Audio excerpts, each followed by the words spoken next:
Back now to one of our top stories today. There's a brand new poll out giving Donald Trump a slight lead over rival Hillary Clinton. New CNN poll shows Trump edging out Clinton by 2 points, 45-43. But is the media giving Trump his due? Howard Kurtz looks at that, Fox News media analyst and host of Media Buzz. And Howie, good morning to you. Are they? Good morning, Bill. Will they? Well, it's been a slow process. As you pointed out, that new CNN poll showing Donald Trump with a 2-point lead among likely voters. A Fox News poll last week had Hillary Clinton with a 2-point lead, both within the margin of error. Now, even with Clinton ahead in most battleground states, some of those are by slim margins, and the race is clearly tightening from the days when she had a double-digit lead. So why do many pundits still act like Trump is a real long shot and Clinton practically a shoo-in? As recently as Friday, Politico, Bill ran these two headlines. Number one, Clinton's advisors tell her to prep for a landslide. Number two, inside Trump Tower facing grim reality, with Trump's campaign described as, quote, teetering and, again, quoting, threatening to collapse. Such judgments seem rather premature. Now, the tightening polls come as Trump has been reaching out to African Americans, but hasn't been able to break through a wall of media skepticism, as we saw this weekend when Trump visited a black church in Detroit.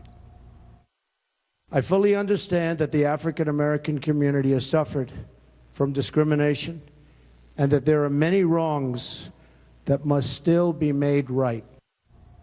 The New York Times said it was an uncharacteristic step for someone who has campaigned for president as a blunt provocateur, dismissing complaints of racial insensitivity as political correctness. Now, some commentators say this isn't really about the GOP winning more African American voters. Do you think he was reaching out to white voters yesterday? Absolutely. He's in a black church. He's there clapping and swaying. And go, look, he's not a racist. He's there with black people. Others seem puzzled by Trump's efforts or dismiss him for ideological reasons.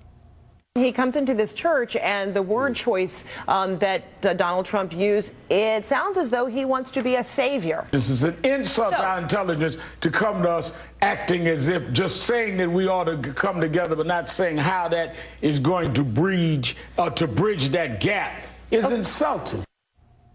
Now, it's fair for the press to point out that Trump hadn't appeared before a black audience in the past, that he battled allegations of housing discrimination decades ago and once embraced the birther movement in questioning President Obama's citizenship. But are the media setting the bar impossibly high? If journalists refuse to credit Trump with at least trying to reach out to black voters, that too often feels biased. And we see some of the same thing in the polls. Yeah, and you wrote a piece, Why Are Many Pundits Still Convinced That Trump Can't Win? And you referred to two headlines, right, that you wrote about in the piece on Politico.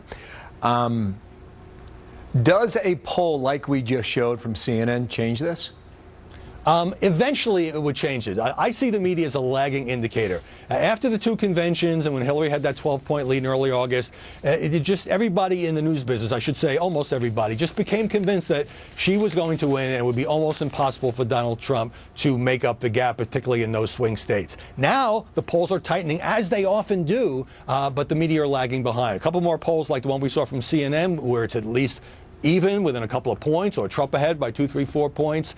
The narrative will change, but often blatantly. That phrase you use, a lagging indicator in the media. Have you always felt that way? Have you seen that pattern before, Howie?